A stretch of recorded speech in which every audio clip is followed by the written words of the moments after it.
The courtroom fell silent as I pulled out the leather-bound journal. My father's new wife, Victoria, sat smugly beside her expensive lawyer, probably thinking about how she'd spend my trust fund money. At 25, she was barely older than me, and her designer outfit probably cost more than most people's monthly salary. She'd been so confident walking in here today, but that was about to change. "Your Honor," I said, my voice steady despite my racing heart, "before you make your decision, there's something you need to see." Victoria's smirk wavered slightly as I opened the journal to a marked page. My father shifted uncomfortably in his seat, and I could almost see the moment he realized what I was holding. "I'm Alexandra Bennett, 23 years old, and this is the story of how my father's young wife tried to steal my $4.5 million trust fund, and how my late mother's foresight stopped her in her tracks. It all started 2 years ago, when my father announced he was marrying Victoria, a woman he'd met at his country club just 3 months earlier.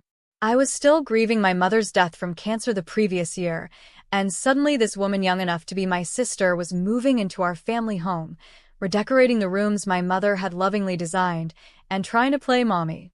"Alexandra, darling," she'd say in her fake sweet voice, "you really should update your wardrobe.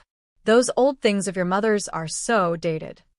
Or she'd rearrange Mom's carefully curated book collection, claiming the space needed a more modern aesthetic.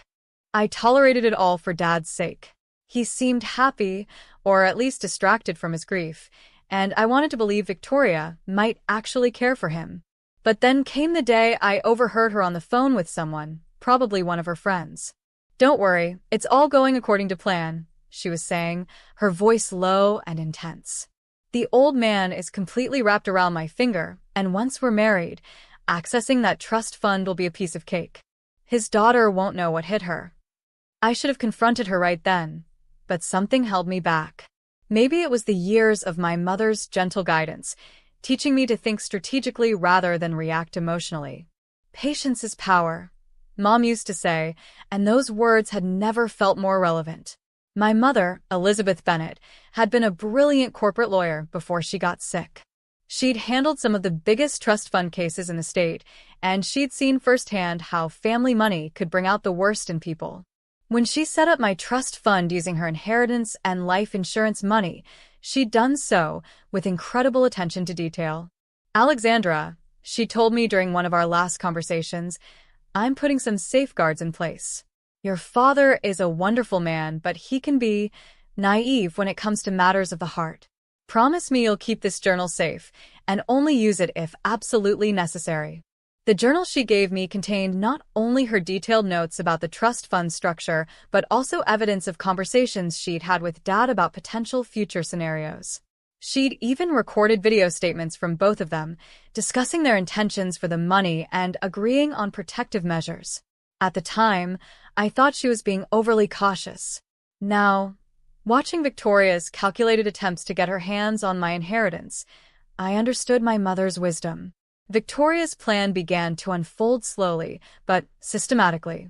First came the subtle comments about how family money should be shared, especially with new family members. Then she started suggesting that, as my new mother, she should have some say in how the trust fund was managed. Dad, still somewhat lost in grief and flattered by the attention of a beautiful young woman, began to waver. He'd always been better with emotions than finances. That had been Mom's department. Victoria played on this, gradually convincing him that consolidating family assets under her management would be more efficient.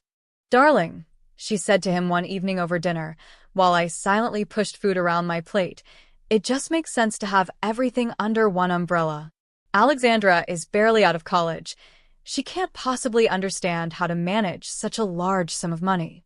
I wanted to point out that I had a degree in finance and was already working at a prestigious investment firm, but Mom's voice in my head counseled patience. Victoria was revealing her hand piece by piece, and I needed to let her strategy fully emerge. The breaking point came 6 months into their marriage. Victoria arranged a family meeting with her financial advisor, a slick-looking man in an expensive suit who kept referring to my trust fund as our assets. "I've drawn up some papers," Victoria announced, sliding documents across the table. We'll need Alexandra to sign these to transfer control of the trust to our joint family account. Dad looked uncertain. I thought we were just discussing options today. James, darling, Victoria purred, placing her hand over his. We talked about this.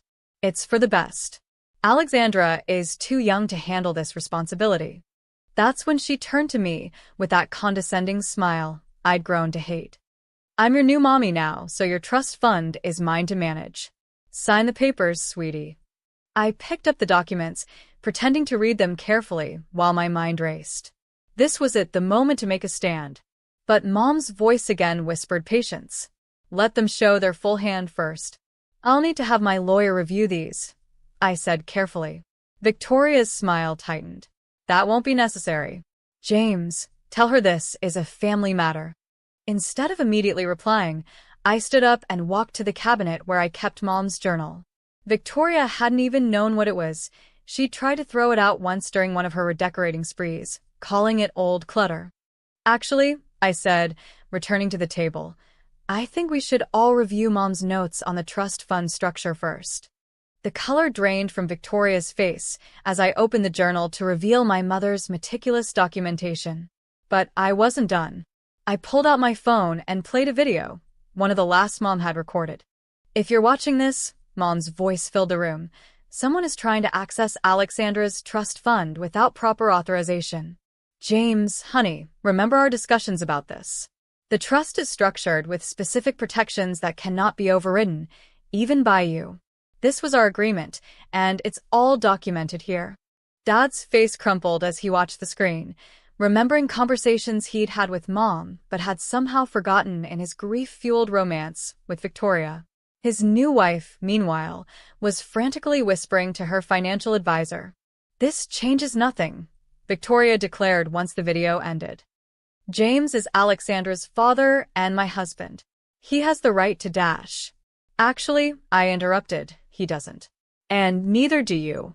Mom made sure of that. What followed was 2 months of legal battles as Victoria tried every trick in the book to get her hands on my trust fund. She hired expensive lawyers, tried to claim Dad wasn't of sound mind when he agreed to Mom's trust structure, and even attempted to argue that as my new mother, she had rights to the money. Finally, it all came down to today's court hearing. Victoria had somehow convinced Dad to support her petition for control of the trust, though I could see the uncertainty in his eyes.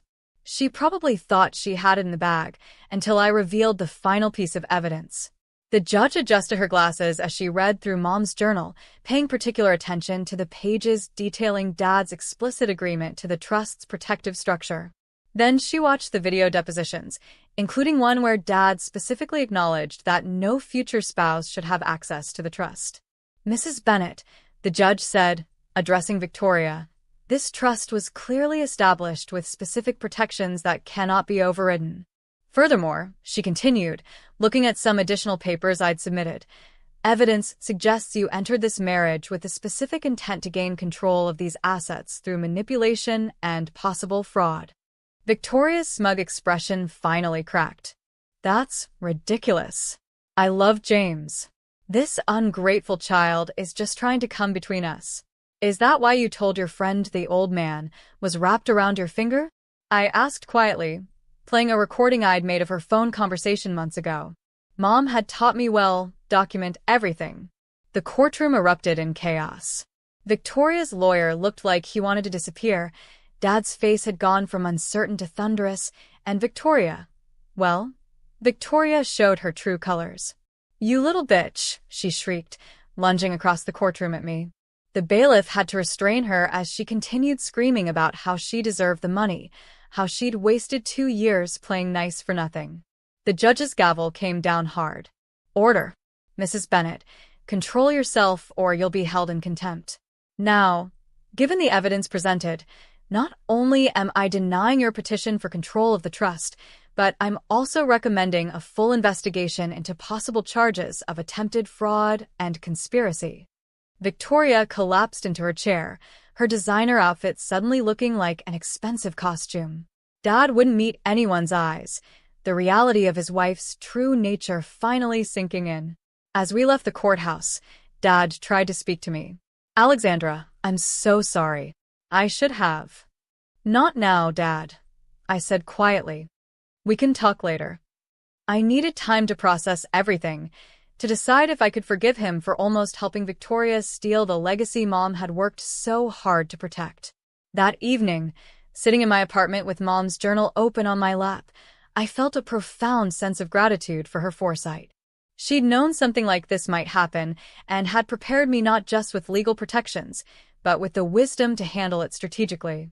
The aftermath was both easier and harder than I expected.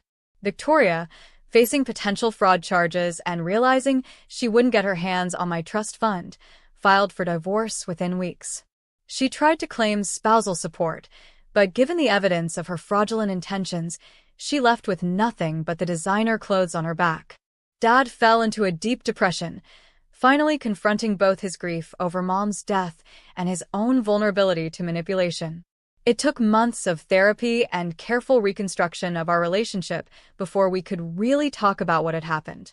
Your mother, he said during one of our first real conversations after everything, she always could see right through people. I should have listened to her warnings about moving too fast after her death. I showed him Mom's journal again, this time sharing some of the loving messages she'd written to both of us. She knew you'd be vulnerable, Dad. She didn't blame you. She just wanted to protect us both. Today, 2 years later, the trust fund remains safely under the protective structure Mom created. I've used some of it to establish a foundation in her name, providing legal education and support to protect other families from predatory relationships. Dad has slowly begun dating again, this time with a grief counselor's guidance and a much better prenuptial agreement template. He's also taken a more active interest in understanding the financial protections Mom put in place, finally appreciating the depth of her love and foresight. Victoria occasionally makes headlines in the local society pages, usually attached to some wealthy older man's arm. But thanks to Mom's wisdom, she's become a cautionary tale in our circles rather than a successful gold digger. As for me, I keep Mom's journal in a special place in my office. Sometimes, when facing difficult decisions, I open it and read her notes. Her voice comes through so clearly in those pages, practical, loving, and always protecting her family even after she's gone. The trust fund she protected isn't just about money. It's about a mother's love, wisdom, and determination to take care of her child even when she knew she couldn't be there herself. Every time I look at that leather-bound journal, I'm reminded that true wealth isn't just about dollars in an account. It's about the legacy of love and wisdom we leave behind. The look on Victoria's face when she realized she'd been outmaneuvered by a dead woman's foresight? That was priceless. But the real victory wasn't in defeating her scheme. It was in honoring my mother's legacy by being as smart and strategic as she'd taught me to be. Patience is power, Mom always said. She was right about that, just as she was right about so many other things. Her wisdom continues to guide me, and her protections continue to ensure that her legacy remains intact, serving its intended purpose rather than funding the lifestyle of someone like Victoria. In the end, perhaps the greatest lesson wasn't about protecting wealth at all. It was about understanding that the most valuable inheritance a parent can leave isn't money, but wisdom, love, and the tools to protect oneself in a world where not everyone has your best interests at heart. Thanks for watching. See you again in the next video. Stay stunned.